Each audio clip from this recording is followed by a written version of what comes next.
The Sparks Museum podcast is made possible by a grant from the Nevada Humanities and the National Endowment for the Humanities. The podcast is just one of many new features of the Sparks Heritage Museum. To learn more, check out our social media channels or our website at www.sparksmuseum.org.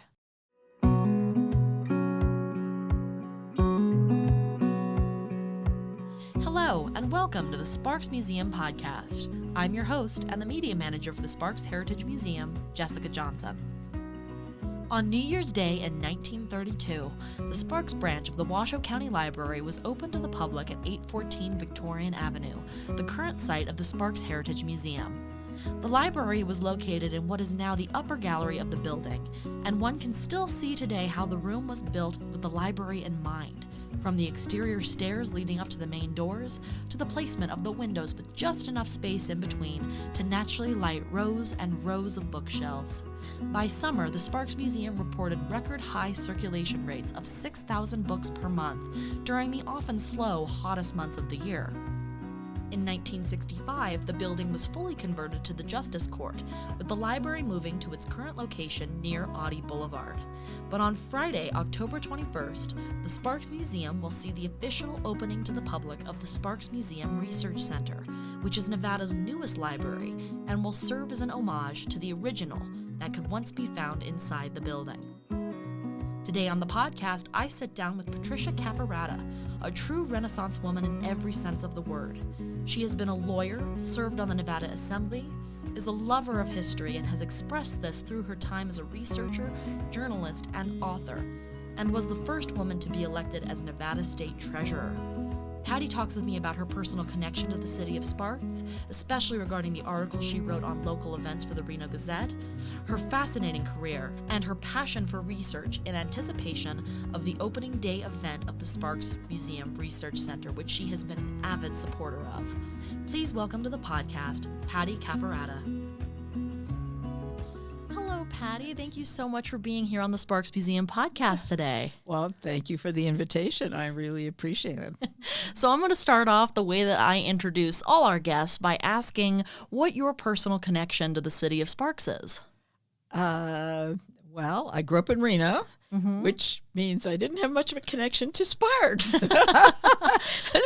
So I grew up in the 1950s, and Reno had 50,000 people in it. Sparks had like 3,000, and, they're right next to each other. You can't tell the difference unless you know where the lines are. But growing up, I remember one of the things, and I can't remember the name of the place, but there used to be at the Y, which is now covered by Interstate 80, but there was a restaurant. I think it was a drive-in, but I know we went inside. They had those jute boxes on the tables where you put in your dime or quarter or whatever, and you could listen. And I remember eating a lot of banana splits there. I don't think I've had one since, but that was the go-to place. So a lot of the Reno kids, it was the Y. It was kind of close to Sparks, may have been in Sparks, but so there was that. And then, of course, Sparks Nugget, everybody came to all the entertainment there, all of that. And I have written a couple of articles for the Reno newspaper, and I did go back to look to see if I knew I'd written some on Sparks, and I did write 3. And one of them, I remember growing up, I was in high school when this happened, and I didn't personally see it, but there was so much publicity. There was a flagpole sitter that was brought in by the Nugget. It was a publicity stunt, very much like, what John Esquaga did over the years. Sure. And this was back when Dick Graves, I think still owned the place. But it was in the 1950s, and that was a big fad across the country. And there was this professional flagpole sitter who came to Sparks, sat up on the platform. It was 7x7, if I recall properly, and he had a television, he had a phone, and of course a lot of publicity. And he wanted to break his record, which was just under 200 days. Can you imagine 200 days? Oh. So anyway, he broke his record. He stayed up there for 204 days. And his nickname was Happy Harry. And they would throw a phone up to him and he'd talk and blah, blah, blah, blah. So I think, I can't remember how he got forklift up or anyway up to the platform. And then he did get a helicopter ride down when his 200 days were done. But he started in the summertime and went all the way till February.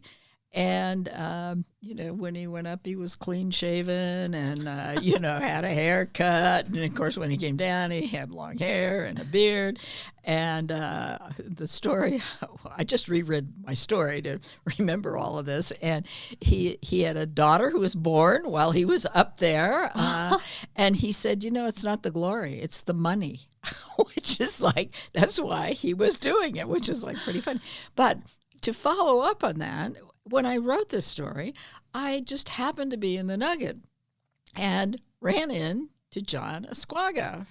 And I said, oh, do you remember the flagpole sitter? And this is like, we're talking 2000 something, right? Yeah. And this happened in 1955. So it was like, and he said, yes, you come with me. And he took me in the elevator to the offices, up to his office, goes to the credenza, and he pulls out a drawer, and he tells me the guy's name, and he's got the belt buckle that the guy was awarded as part of his demonstration of being up there, and apparently he'd hawked it or something, and John bought it back. So it was just this funny connection for like 40 years, 50 years before. And John was like right on it. He knew exactly who it was. So anyway, that is amazing. So that was one connection. And that was when I was in high school. And I vividly remember, it was front page story, for months. And of course, that's what John Asquaga wanted. So that was, of course, that's been a big focal point in Sparks for a long time. So then let me see. The other articles I wrote, I have to think. Well, I wrote one on the library, which just happens to be the museum building now. And my connection to that was when I was in it when it was a library. And it's a beautiful old brick building. It was designed by Frederick DeLongchamps, was one of our famous architects in Nevada. And he had an interesting style because he would take different styles and put the different elements into a building. So you can't say it was classic, Spanish or something. It was he just took different elements and made very unique looking buildings. And I remember being in it as a kid, probably in high school when it was a library, because I remember the stacks of books and all of that upstairs. And just staying on libraries, one of my most favorite places in the whole world are libraries. And when I was in second grade, I got my first library card, and it was like it meant a lot to me because we didn't have a lot of money, and I could go to the library and I could get 4 or 5 books, and I could take them home and I could read them, and I could go back and get 4 or 5 more. And I still have my Washoe County Library card, not from 1950, I would have gotten the original, but I have one from the 1970s. It's a cardboard card. It doesn't even look like, I'm sure they're plastic now or whatever. So anyway, so libraries are one of my favorite places. So I remember going into the library at least once. And then the downstairs was the Justice Court, and I'm a lawyer, so I can't remember that I had a client in Justice Court, but I do remember going in, and Lorma Volk was the JP in those days, and I was struck by how low the ceiling was in the courtroom because I think they had raised up a platform for the bench, so the judge was higher, usually is always higher than everybody else in the courtroom. And I just remember thinking, wow, that's a little low ceiling. But anyway, so I've been in the building back before it was a museum, and of course now I've been in it since it's been a museum. What year did you write that? article? Let's see. I wrote that in 2012, and I'm going to give you these copies. Oh, that'd be amazing. So, it would. I put them in your archives or whatever you want to do. That's so significant because already, even though that article's already a decade old, I think that it's really the time in which we started paying attention to a lot of these buildings, because we've seen, for example, the Immaculate Conception Church just down the road was a de Longchamps building that we've lost. Yes. So it's important that you're kind of leading the movement, it seems. I don't know about that, but that was a beautiful old church. Yeah. I was in that many times because I'm Catholic, so I was in that many times. And the Sons of Italy used to have their dinners, not in the church, but in the parish hall or whatever they called it those days. So I attended a lot of those. So anyway, Longchamps has done a lot of wonderful buildings in Nevada. But speaking on behalf of the museum, I appreciate your coverage on that, because I feel like it's an important history to share. It is, absolutely. And I might even have a copy of actually as it was printed in the newspaper. But this was my draft, so I wanted to do that. And the other thing that I wrote on Sparks was on the parks. Oh, wow. And I think what I remember Deer Park as a kid.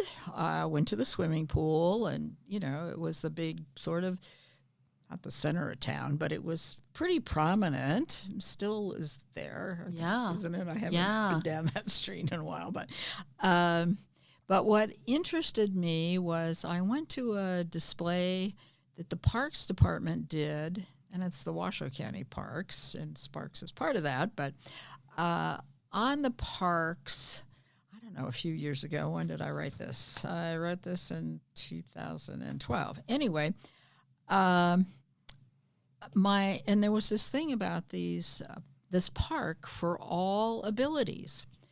And that really attracted me because my late husband had Parkinson's, and from his exposure to Agent Orange in Vietnam. And so in his later years, the last 4 or 5, he was in a wheelchair. So I became very aware about access for disabilities. And there was this wonderful park in Sparks. Para is the park that is, part of it is all, I think they call it all abilities. So it's like the wheelchairs can go on the merry-go-rounds, and I mean it's fabulous. So of course I hadn't been there, so I went out and looked at that, and it was like it was just striking that it didn't matter what your physical ability was, you could participate in, particularly for kids. So I kind of did the research on that, and then it's like, well, I better talk about all the other parks, and I think Deer Park was the first one. So I have an article about that, and I did, as a kid, went to the swimming pool there. Not a lot, because there weren't a lot of swimming pools back in the 50s. We had one at Ottawa Park, and Deer Park, I think the pool was added later on after the park was built. So anyway, so those are my little stories about Sparks and my personal connection. So I'm going to leave you these, and thank you. You can put those in your archives or whatever. Absolutely. You're doing. Yeah, we're always looking for things to add to our archives. But I'm interested, especially since your family has had such a history here in Northern Nevada, and you say, I was a Reno girl growing up here. Growing up, what was the perception of Sparks? Was it your neighbor, or was it just kind of Reno/Sparks? They're the one and the same? Oh, no, they weren't one and the same. Yeah. And I don't think they're one and the same either today. Yeah. I mean, if you're from Sparks, you are from Sparks. You are not from Reno. Right? That's for sure. That's right. I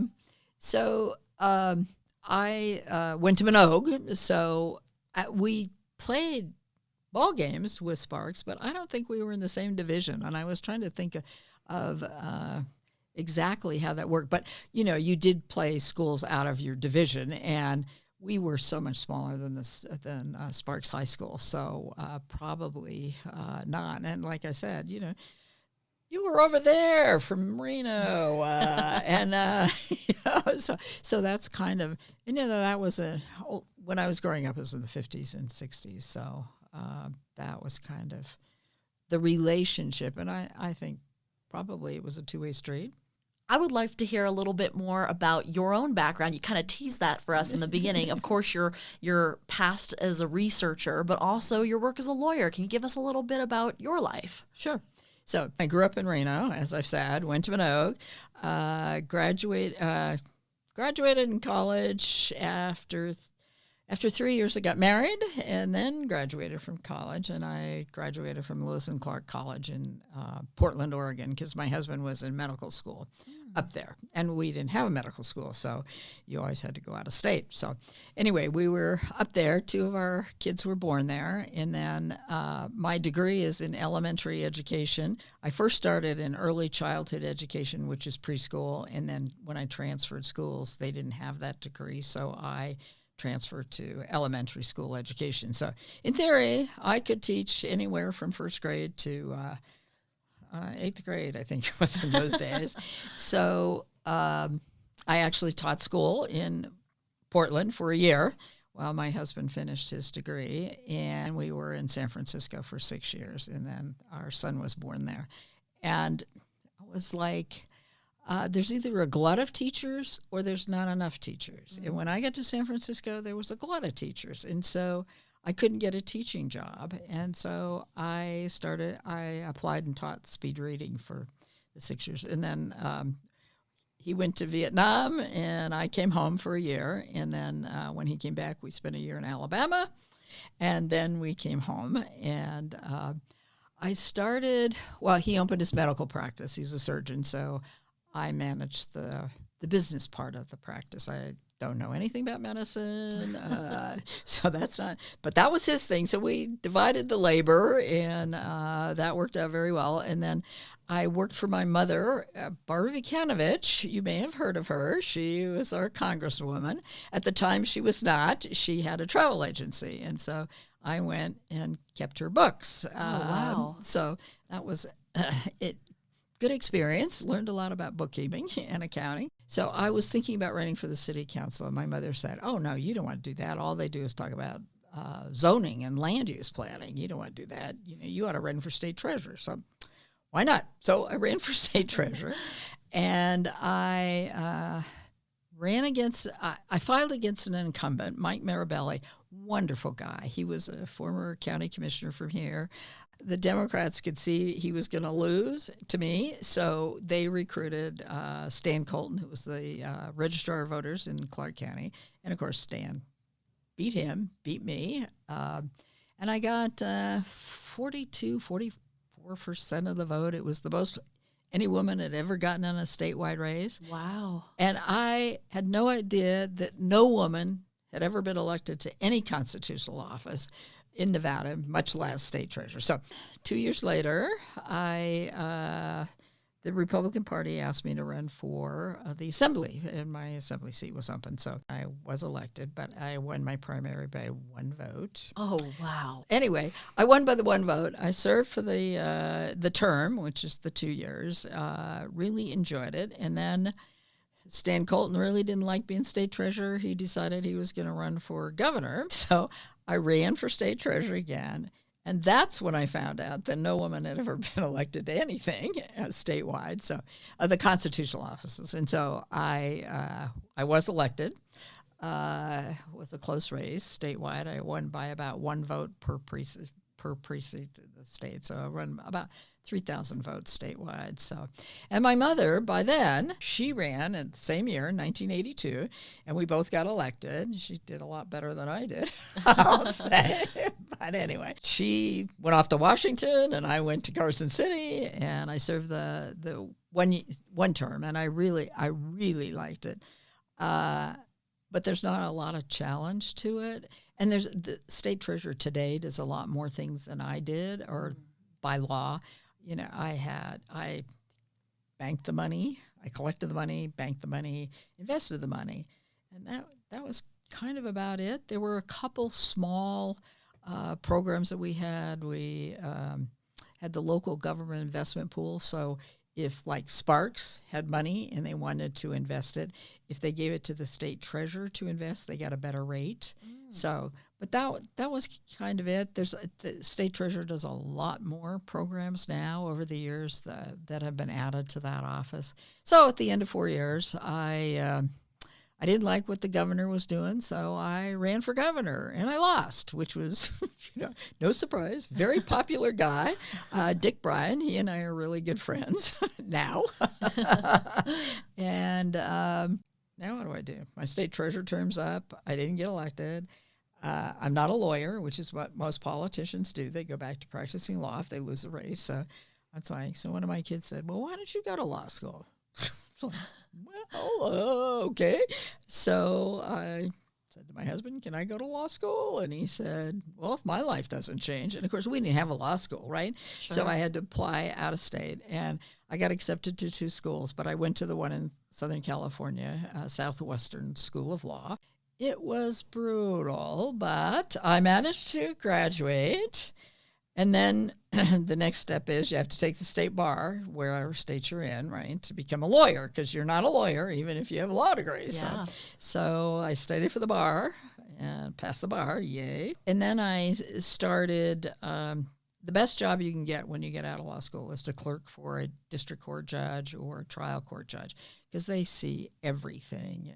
So it's a broad experience. So I clerked for Dave Gamble in Minden, Gardnerville, Douglas County, and that's a year term, and I did that. And then when the term was up, because you agree to stay for the year, and then the next graduates come and pass the bar, and they come to take a clerkship. And so I opened a practice in Reno, and I did mostly wills, trusts, and probate. But I really wanted to be a prosecutor when I went to law school to put not bad people, but people who do bad things away in jail or prison. And so they advertised, I think, for a deputy district attorney in Eureka County, which is 250 miles east on Highway 50. And so I went, it's the loneliest road in America, or loneliest road in Nevada. Anyway, that's its reputation. And so they've embraced it, and I mean, make a big deal about it, right? But anyway, I went out, and the DA wanted a assistant to do the criminal law stuff. He really didn't want to do that. He liked doing the civil. And district attorneys, not in every state, but in Nevada, do both. You have a civil division and you have a criminal division. And after 2 weeks, my boss came in and said, I'm going on vacation. I'll see you. I was like, well, now what? So I learned quickly by the seat of my pants how to do this stuff. So and then I had a child molester case, which the alleged molester was from a prominent family in Eureka. So I prosecuted, filed charges against the guy. Of course, he was arrested and he was booked. And within hours, the victim's family is in my office saying, what is he doing out on the streets? And I was like, I don't know. What is he doing out on the streets? And my boss had told the sheriff to let him out. Oh, wow. There was a lot of political pressure put on my boss. And he was threatened if he did anything on the case, they would recall him, on and on and on. And so I stayed, and he promised that he wouldn't touch the case. He'd let me do it. And then, of course, as we're going through this, I said to my boss, you're the boss. You get to call the shots here. I don't like what you're doing, but I can't do anything about it. So I'm going to quit while we're still speaking to one another. So within hours, I got a call from the district attorney in White Pine County, which is Ely, which is Pioche is the county seat. It's 450 miles from Reno.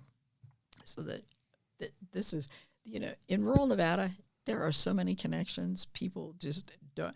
Literally, within hours of my resignation, I get this call from his district attorney, and it was like, and he said, I haven't had a vacation in 3 weeks. Patty, would you come over here and fill in for me? Because he was the only one. It's a part-time job. And so we met, we agreed to meet in Ely, had coffee, talked, and I agreed. I mean, 3 weeks, how bad could that be? Right. And so when I went over there, I did keep this child molester case, and we did complete it, and the guy did go to prison.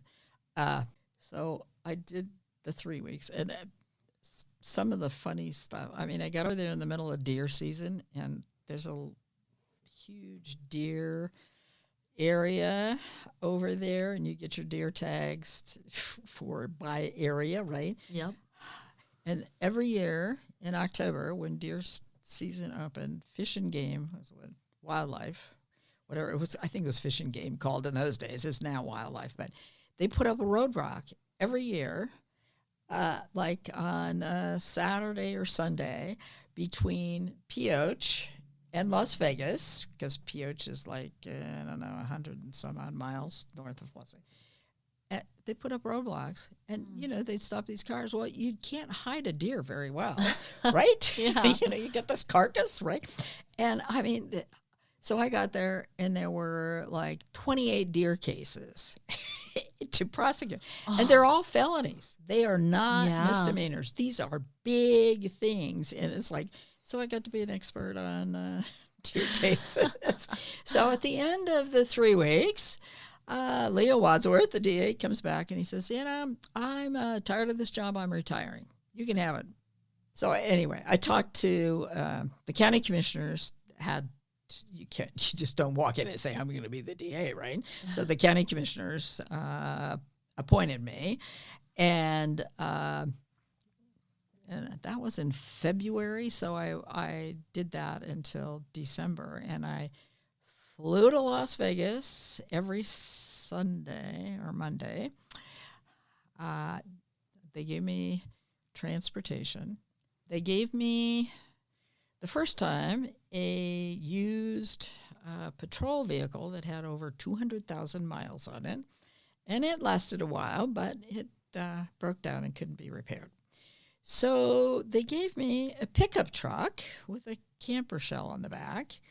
And it turned out the sheriff kept saying to me, when are you going to give me my truck back? And I was like, well, the commissioners give me another car, Well, it turned out they used the truck to transport the bodies from Pioche to the morgue in Las Vegas, right? Because we didn't have a morgue. Anyway, I was like, my son said, you really didn't negotiate that deal very well. I was like, yeah, well, it worked. So anyway, I would fly to Las Vegas and then drive north to Pioche. And I think it's 90 miles. I can't remember now, but I think it's about 90 miles.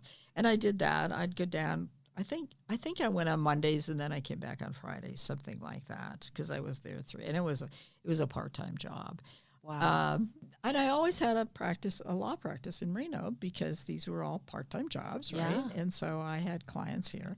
And then I went out to Battle Mountain, which is Lander County on Interstate 80, 230 miles from here, to represent a client in court. And he wanted to change his name legally because he wanted to run for office. And the only way you run for office is under your known name, your known nickname. And his nickname was Rhinestone Cowboy. Oh.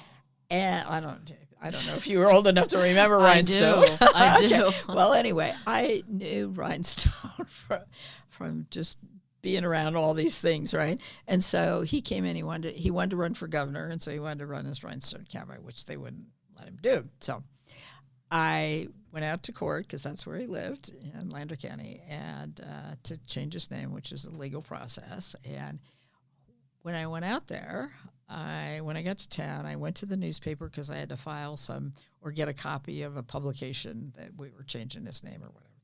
And the lady says to me, I'd never seen her before, why don't you run for DA here?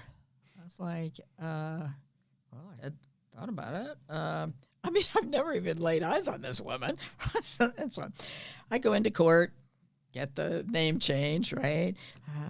Rhinestone's happy. We're parting our ways. I'm walking out to my car in the parking lot, and people start stopping me saying, would you run for DA here? And these are people I've never even seen before. And so it's like, gee, if people want me to do this. So I went full speed, in it to win it, as I said, and I did everything I could. And there was a primary, and I won the primary, and then there was a general election, and I got elected and actually got the highest percentage of any vote I'd ever gotten in all of my races. So it was quite a feat, and I was very happy about it. So one of the issues was, well, where do you live? And I said, well, if I'm elected, I'll buy a house. And they said, and will you live in it? Oh, they've talked to politicians before, right? So I said yes. And I really did. So I bought a house. My husband was a surgeon. He was here. I mean, he couldn't move and couldn't have made a living in Battle Mountain. So anyway, I bought a house there. I drove out on Sunday afternoons, spent the night, spent Monday, Tuesday, Wednesday, Thursday, Friday, and about 4 o'clock on Friday, I got in my car and drove home. And Battle Mountain is kind of the heart of chukar hunting country. So I would pass my husband on interstate. He was going out with his buddies to stay at our place to go chukar hunting. And that didn't happen all the time, but during chukar season, it was a big day. So anyway, I did that. And I fully intended to fill out my term. And my mother calls me in 1986, which was 2 years later, and says, I'm retiring from Congress. You should run. And I was like, I wasn't really thinking about it.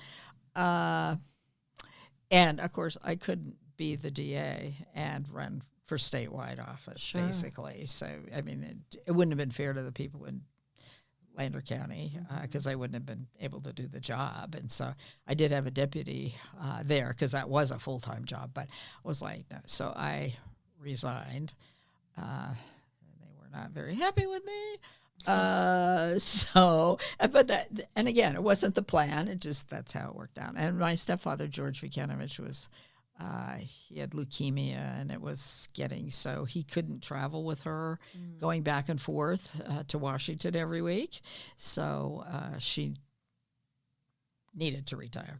And so I ran and lost the primary. And then it's like, okay, then what? Back to practicing law, like all those other politicians. And then ultimately along the way, I did some other state jobs. I was a part-time hearing officer for state personnel, which is, okay, somebody got fired, disciplined, something, and they're objecting to it, and they want a hearing. And so I did those hearings and, did the bosses follow the law or the rules and the regulations and do everything properly, or did this person really deserve whatever happened to them? Sometimes it was a lateral transfer, sometimes it was a demotion, sometimes it was being fired. So I did that for a couple of years. That was a contract job.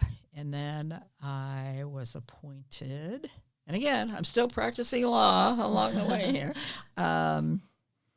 Then I was appointed the ED of the Nevada Ethics Commission, and that was a full-time job. I was in Carson City, and there is a commission, and they make the decisions about whether you were ethical or not in your conduct, and that was very interesting. And like the state treasurer's office, it was running a state agency, both very small, but state agencies.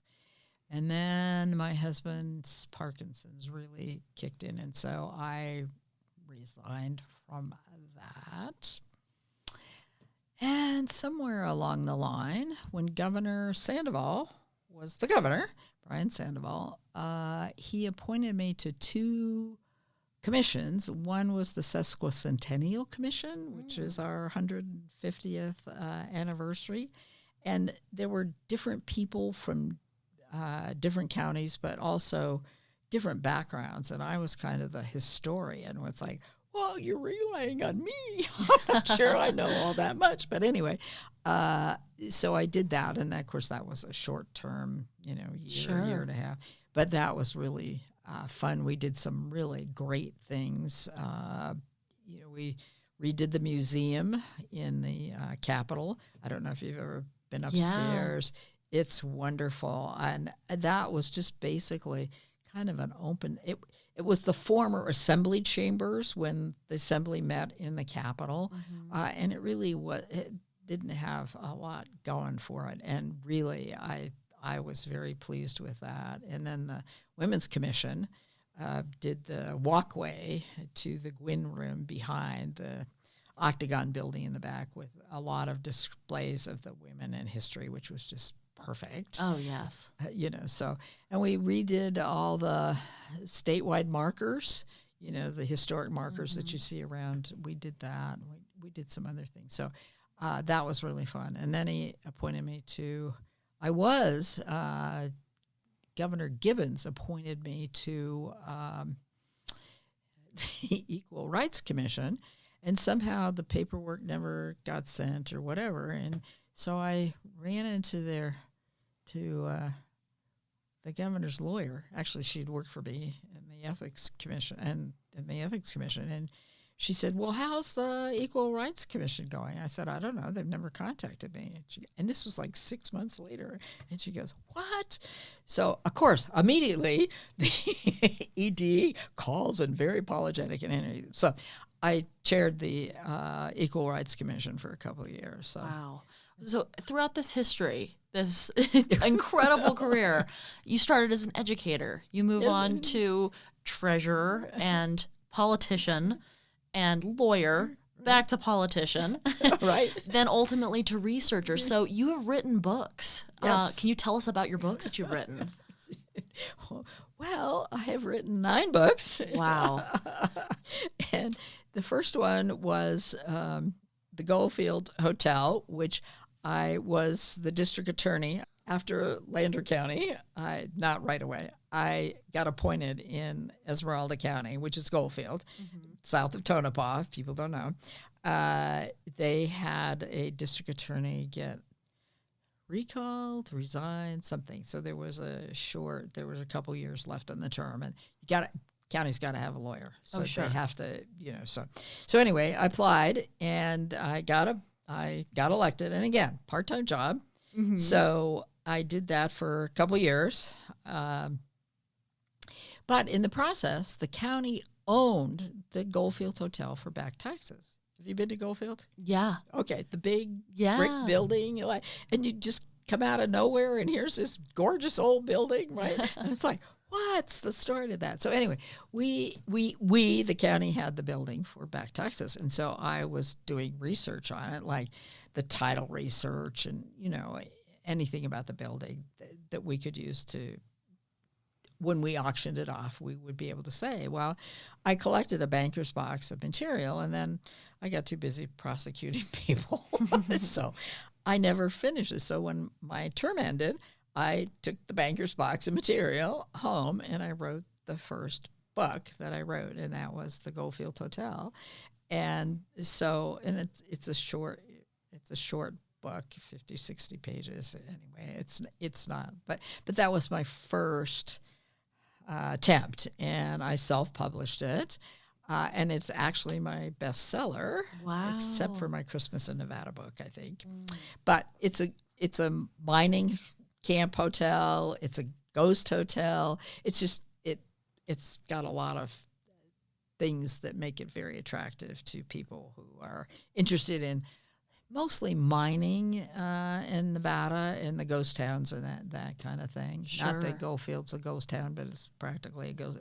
The only people who live there work for the government. So my most recent book was Christmas in Nevada, or is Christmas in Nevada, and that's published by the University of Nevada Press.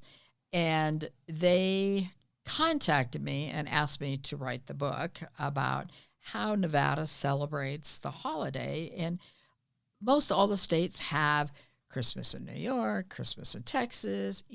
They all have these books. And the University Press, had also published my mother's memoirs, Barbara F. Vukanovich, From Nevada to Congress and Back Again. And Mother and I did that back in 2004, I think. So it was a 5-year process. It was quite lengthy. I interviewed her every week for an hour, and then wrote it down, went back and said, "What do you think?" And the first time I went back, she said, "Well, I think it's awful." And I was like, "Okay, I will rewrite it." Appreciate the honesty.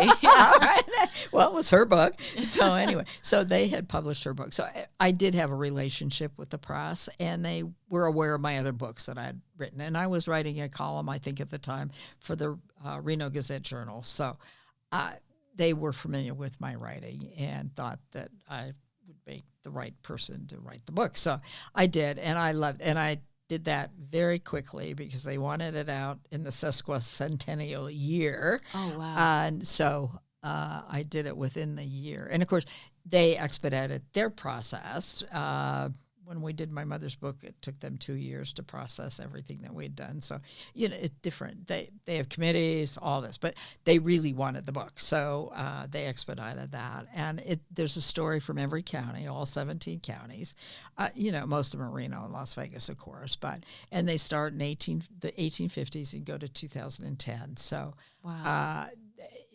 It's a Nevada history. And then I interviewed not a lot, but quite a few Nevadans on how they celebrated the holiday and what they did. And, like I did Governor Dick Bryan, Governor Bob Liss, one Democrat, one Republican, other elected officials, and just everyday Nevadans, if they had an interesting story. And I solicited them, did you have a unique, something that you did growing up? And so, or does your family do now? And so I did all that. I included a lot of the different ethnic groups, and there's all of the Native American, Basque, all the Danes. There were a lot of Danes in Nevada, which I don't ever usually think of, but they were the agricultural communities. Wow. Like Minden, Gardnerville, Eureka.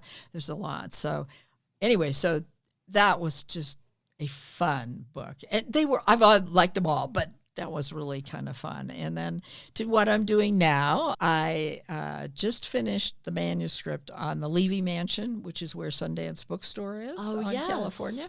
And I'm waiting for Christine to approve the manuscript, and then we'll go from there.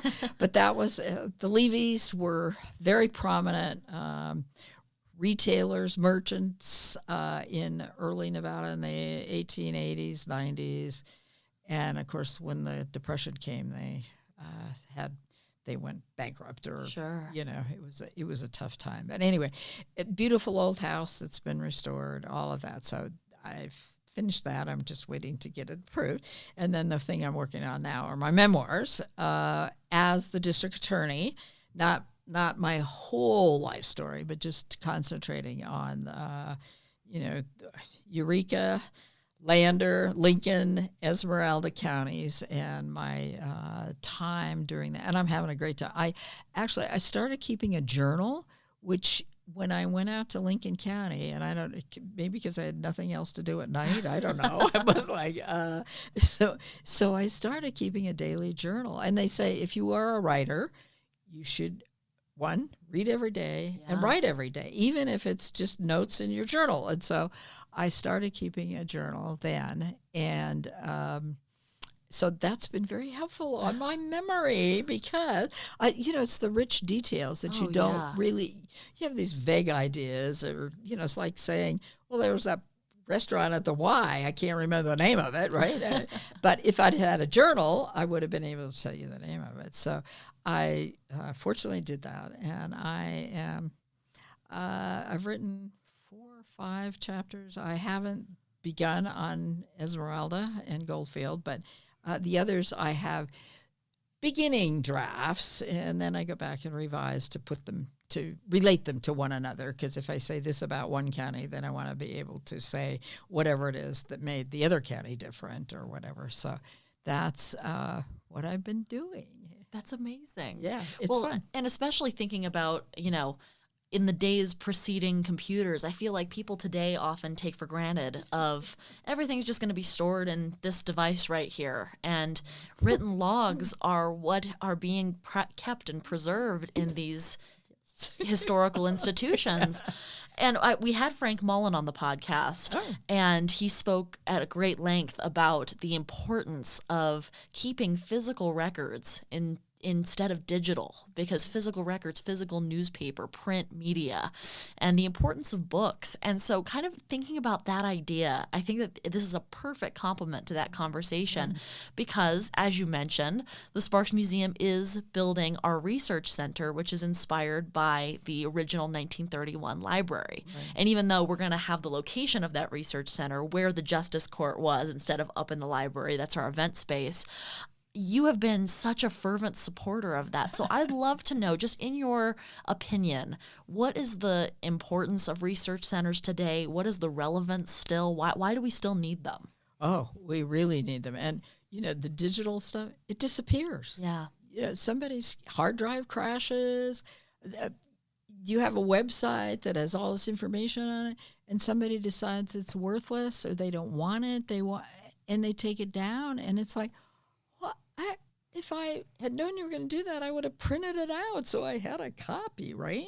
So, yes, I spend time in research libraries because, the books, the newspapers, the journals, the articles, it's the sort. And I don't know what's going to happen to us when we no longer have newspapers, because that's our historic record, certainly in Nevada. Mm-hmm. I don't know about other states, but I'm sure it's sort of true. But here, that was it. Every town had their own newspaper, even if it was for a year or two, but you had the snapshot of that. And, so like I said, I've done research at the Sparks Museum, and it's important because it's going to disappear. It goes up in the cloud or whatever, and the digital just doesn't last.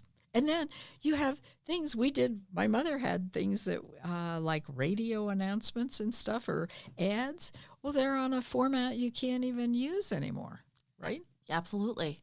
Those big floppy disks or hard, they don't even exist. So you can't even play it. There's no way to access it. So, well, we're so looking forward to being able to open up the research center in October, and we hope that you'll come to that opening. Absolutely. Absolutely. Well, and just to finish, because this has been such a great conversation and what a life you've led, you kind of have addressed this before, but I wanted to start with our first big three question. What sparks you about Sparks? What do you think makes it an interesting place to live or visit or work? It's changed so much. And in recent years, when I come into Sparks, it's like, wow, look at all these big, tall buildings and the downtown, if you call it downtown, I think it's downtown, right? Yeah. But the Nugget area and all the malls and open space, it's fabulous. So, and then it's unique in its history because it came from the railroad history, which is, Reno had a railroad, but not same railroad, same railroad, but not the same.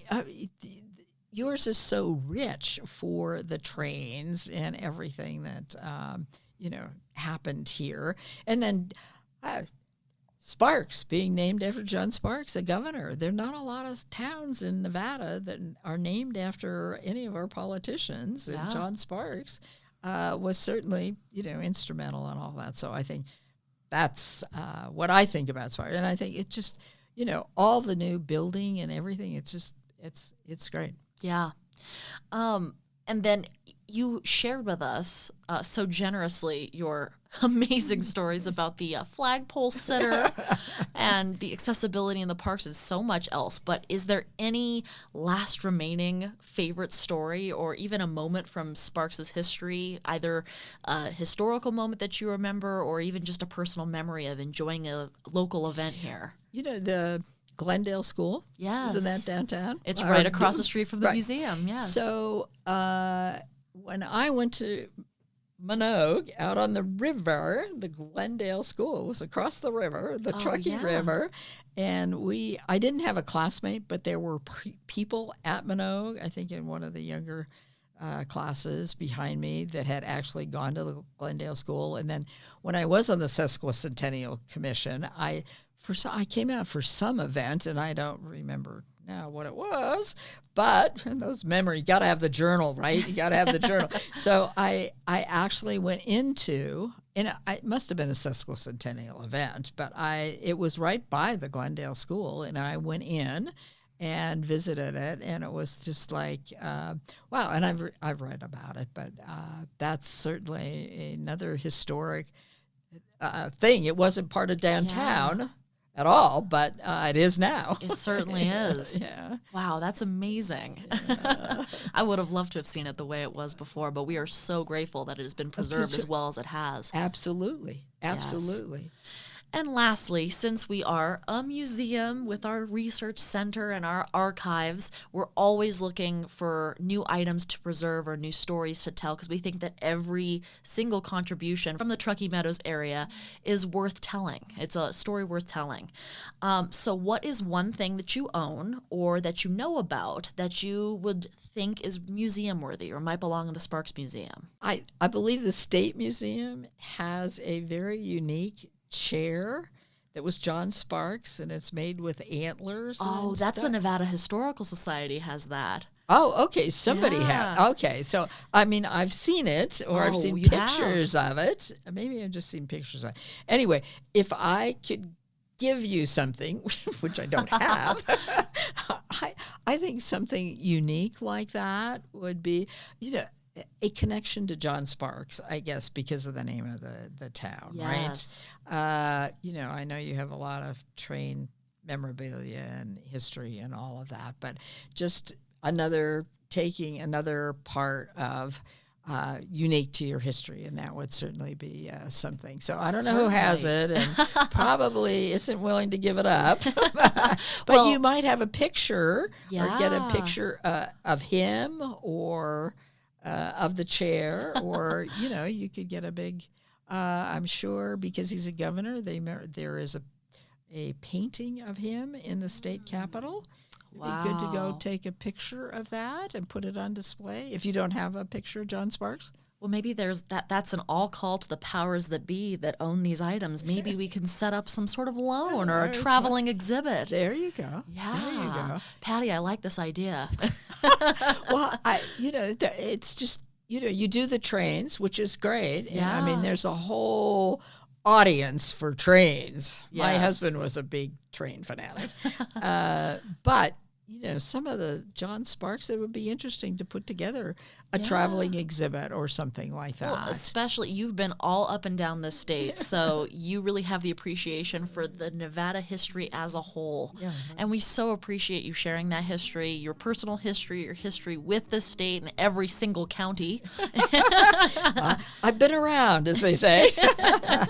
Well, thank you so much once again for being such a supporter of the Sparks Museum Research Center. We can't wait to get that open and off the ground. And thank you for being on the podcast today. Oh, thank you very much for the invitation. I really enjoy it. What's not to like to get to talk about yourself, right? She said very humbly. The Sparks Museum podcast is funded in part by a grant from the Nevada Humanities and the National Endowment for the Humanities. It is produced and recorded at the podcast recording studio at Sparks' own AntSpace Co-working Entrepreneurial Hub, a place for entrepreneurs, made by entrepreneurs. We really want to get the word out about our brand new audio series, so please spread the word about our new podcast by taking a moment to rate, review, and share this episode. Do you have a favorite story of Sparks that you want to hear on the podcast? Email info@sparksmuseum.org to share any recommendations. We would love to hear from you. We also invite you to visit the Sparks Heritage Museum on 814 Victorian Avenue. The museum is open Tuesdays through Saturdays from 10 a.m. to 4 p.m. Please come visit and be a part of our ongoing efforts to tell the Sparks story. We'll see you next time.